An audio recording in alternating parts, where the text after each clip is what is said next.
We must all do our part to prevent the English language from dying a slow and humiliating death from boredom, redundancy, and suckiness.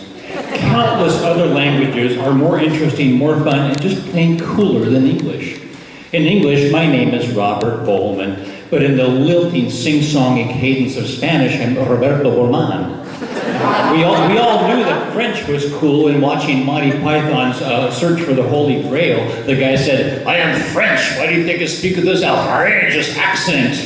Shit, even German is cooler than English with those really long compound words, and I know I've heard Hollywood Nazis roll their R's saying, "Sprechen Sie Deutsch?"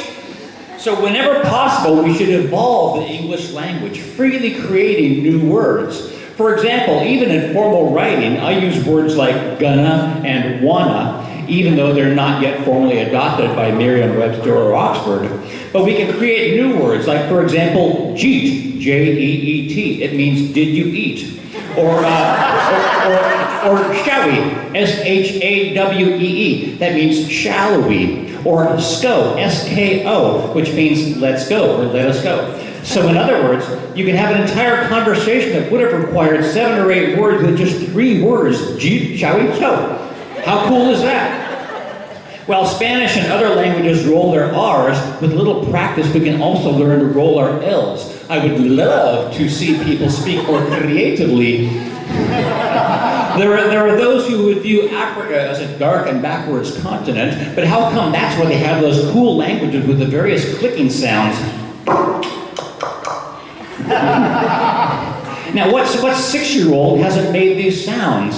And yet they're conspicuously absent from English. What are we, a bunch of prudish English librarians? Why are we shooting ourselves in the foot by depriving ourselves of a considerable percentage of the sounds that we're capable of reproducing with our mouths?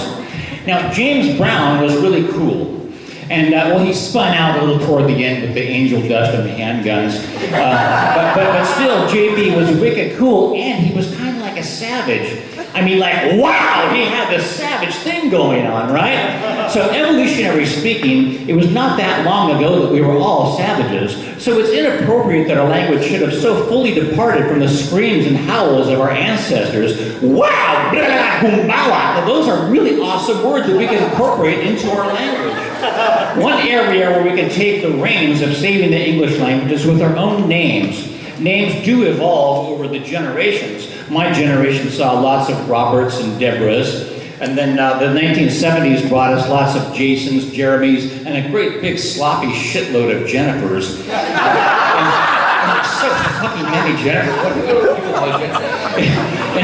In recent times, there's been a tendency toward creative, new agey names like Zephyr Moonbeam or Serendipity Vega. But how about some strong, edgy names to reflect the uncertain times we live in? If I had a son, I would name him Sprujock Poughkeepsie Nunu. The awesome ejaculatory masculinity of Sprujock would be balanced by the lilting femininity of Poughkeepsie, and then the culminating the otherworldliness of Nunu. If I had a daughter, I would name her Kliki Padiki Mula, just because it would be fun. And she would really be appreciative of being named that, because what an awesome fucking name, hello? And tonight, to make this point, tonight I'm changing my name to Grulanjakan Tripakagazibo, and I will mercilessly browbeat anybody who doesn't pronounce it correctly. We all have to do our part to save the English language.